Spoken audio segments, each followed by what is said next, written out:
안녕하십니까, 박병욱입니다. 대통령이 이제 그 구속 취소돼 가지고 간저로 돌아왔습니다. 돌아오고 이제 하루가 지나다 보니까 물론 이제 여러 사람들이 그 향후의 어떤 대한민국의 안정을 위해서 여러 가지 의견들을 내놓는 거 봤습니다.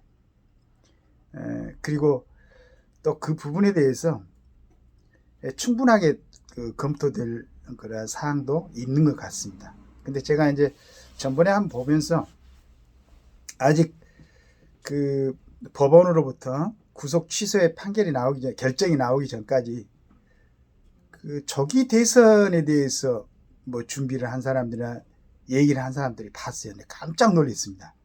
저 사람들은 정말로 국가를 생각하지 않구나. 향후에 어떤 대한민국의 장래를 생각하는 게 아니고 오로지 본인들의 대권만 생각하고 있는 사람들이구나. 이번에 이제 비상계엄을 통해서 물론 그 전에 뭐 여러 가지 탄핵이라든가 어떤 그 입법부에서 하는 여러 가지 모양을 보고 국민들이 굉장히 이제 걱정을 했었죠. 그 결과가 대통령의 비상계엄으로 나타났었고 그걸로 인해서 진짜 대한민국 여러 곳에 산재해 있던 숨어 있던 아주 그 부정적인 어쩌면은 국가 자체가 그냥 흔들릴 수 있는 그런 여러 가지 사안들이 암적인 존재들이 전부 드러났어요. 드러났습니다. 그 과정에서 그 다음에 이제 대통령에 대해서 여러 가지 이제 뭐 법적인 집행을 하겠다고 움직였던 국가 기관들을 보니까 근데 법률 전문가들이 뭐 공수처에 대해서는 일단은 수사 권한이 없다. 그 다음에 검찰도 마찬가지였죠. 그건 이제 전 정권 때 그걸 완전히 바꿔놨으니까. 오로지 대통령에 대해서는 수사할 수 있는 기관은 경찰이었는데, 경찰은 뭐 수사에 어떤 조사해놓은 그런 기록이 전혀 없죠. 지금 공수처만 했었기 때문에. 이제 전문가들이 여러 가지 재언이 있었죠. 특히나 이제 뭐 우리나라의 헌법학자로서의 가장 권위를 인정받는 허영 교수님이라든가 또 이인호 교수님 같은 분들이 지금 진행하고 있는 헌재에 대해서 여러 가지 얘기를 했어요. 그게 정말로 일반 국민들이나 우리 같은 사람은 잘 몰랐지만은 이번 사건이 일어나면서 진행되는 과정에서 보니까 진짜 많은 문제가 있었다는 얘기예요. 그런데도 불구하고 대통령이 탄핵될 수도 있다는 가정하에 야당뿐만 아니고 여당에서도 조기 대선을 준비하는 그런 모습들이 보였습니다. 얼마나 우스운 일입니까? 그래서 이제 그걸 잠깐 뭐 이제 뭐 배신이라든가 의리라든가 이걸 떠나가지고 그냥 극과 자체를 봤을 때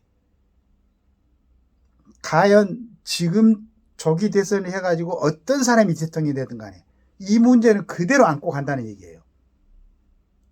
그 다음에 그 전 단계에서 공수처가 수사 권한도 없이 수사를 했고 그 다음에 비상계엄은 헌법상에 보장된 대통령의 통치행위다 라고 몇 번이고 얘기를 했는데도 불구하고 계속 여러 가지 이유를 들어가지고 그걸 얘기를 하고 그 부분에 대해서 좀 그걸 정리하고 그걸 순화시켜서 국민들한테 전달해야 될 정치인들은 그냥 자기가 한번 대권을 잡아보겠다고 우리가 보기에는 정말로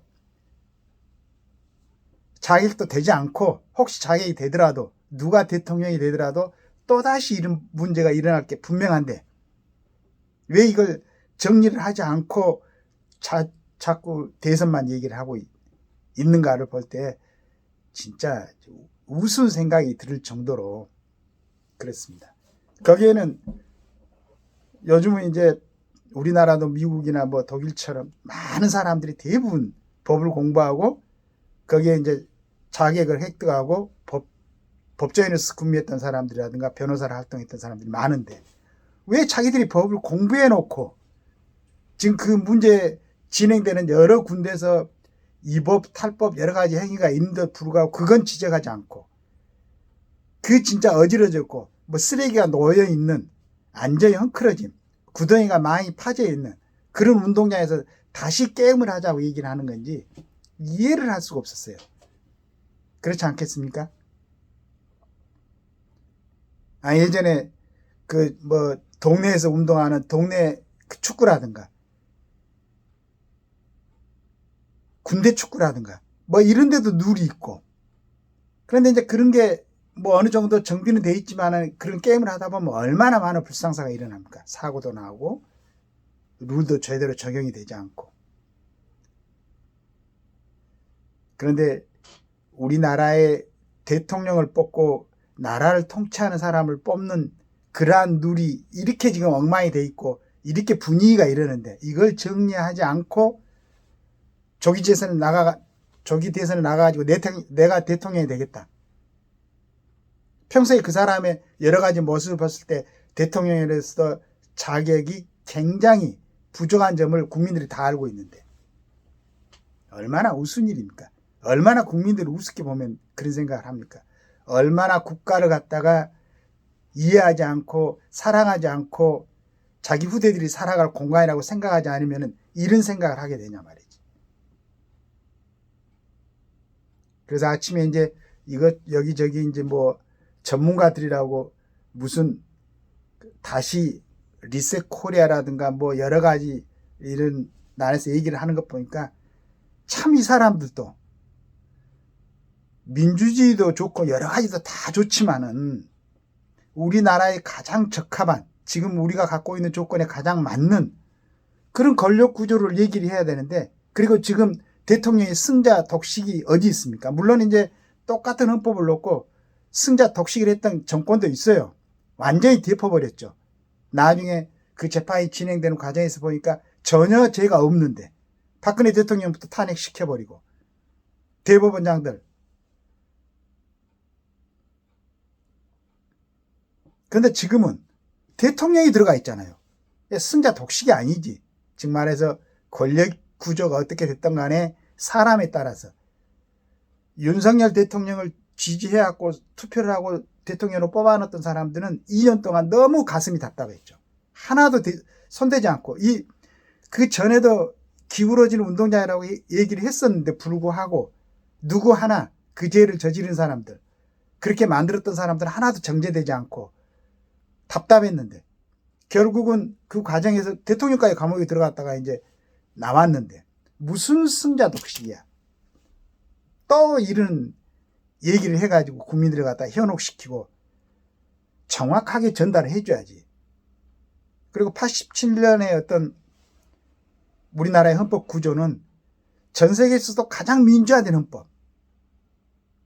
그러니까 그때까지는 오로지 뭐 군사정권, 독재정권 해가지고 너무 대통령의 권한을 갖다 축소시켜 놓고 그 다음에 이제 입법기관이라든가 너무 권력을 주다 보니까, 그러니까 예전에는 국회 해산권이 대통령한테 있었단 말이에요.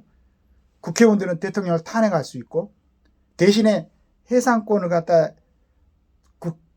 그걸 이제 없앴으니까 보완하는 의미에서 비상계엄권도 있고 그 다음에 법률안 거부권도 있고 이런 걸로 지금 보완을 하고 있었는데 탄핵을 뭐 29번인가 해버리니까 사법기관, 행정기관은 지금 뭐 전부 멈춰 있고 그 다음에 행정기관에서도 가장 중요한 국가 안보를 담당하는 군인들 뭐 비상계엄으로 인해서 이제 그 사람들은 조치가 됐지만은 했단 말이에요.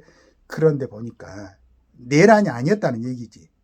지금 왜냐하면은 헌재에서도 내란을 선택하지 않았으니까. 그러니까 국회에서 탄핵소추 의결할 때만 내란죄를 갖다가 였었는데 그 내용이 한 7, 80% 이상이 됐었는데 헌재에서 탄핵 심리할 때는 내란죄를 철회시켰다는 얘기예요. 그럼 내란죄가 아니잖아.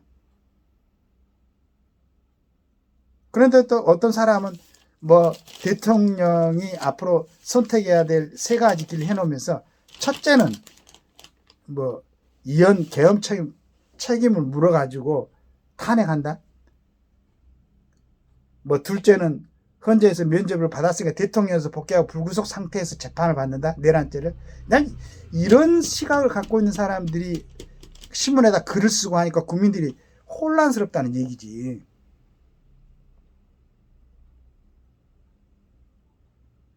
아니 이 사람들은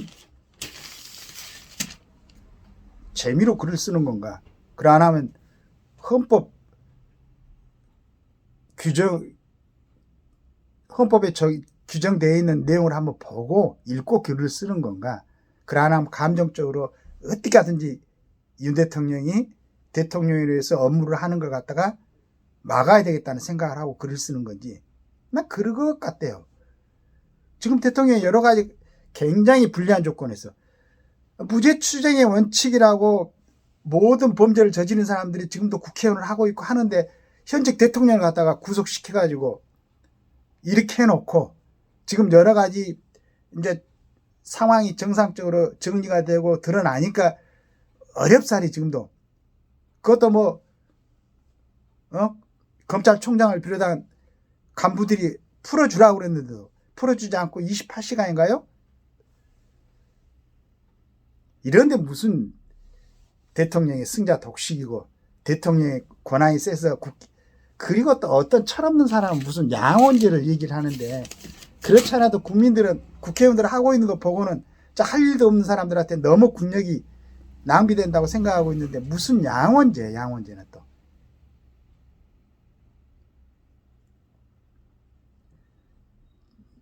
정말로 내 글이, 내 얘기가 국가의 어떤 경영에 도움을 줘야 된다는 생각을 하고 있으면은 진짜 우리 대한민국 갖고 있는 이 상황을 좀 정확하게, 좀 제대로 치밀하게 살펴보고 진짜로 도움이 될 수 있는 얘기를 해야지.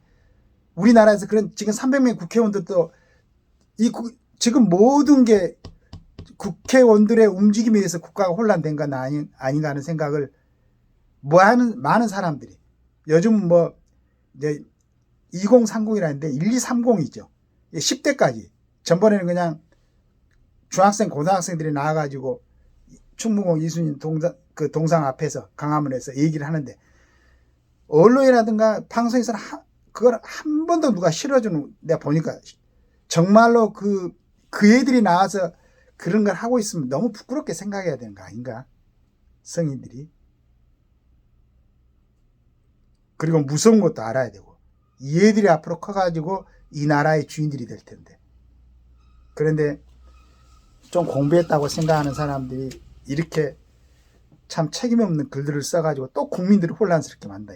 이제는 차분하게 정리를 해가지고 여당이고 야당이고 우리가 뭘 잘못했는가, 국회에서 뭘 잘못했는가, 또는 정치하는 사람들 정부에서는 뭘 잘못했는가 차분히 돌아보고, 일단 이 참 구덩이가 파이고 잔디가 벗겨지고 여러 가지 이 정리되지 않는 이 운동장을 윤석열 대통령이 복귀해가지고, 윤석열 대통령도 나머지 지금 복귀시킨 이유가 이게 정말로 나한테 주는 책임이라 생각하고 아주 지극히 정상적으로 국가를 갖다 만들어 놓고 이제 퇴임할 수 있도록, 지금 누구나 다 책임이 있죠. 하여간 지금 국회의원들을 선출한 국민들도 책임 있고 대통령을 선출한 국민들도 책임이 있는, 전부 다 책임이 있는 거죠.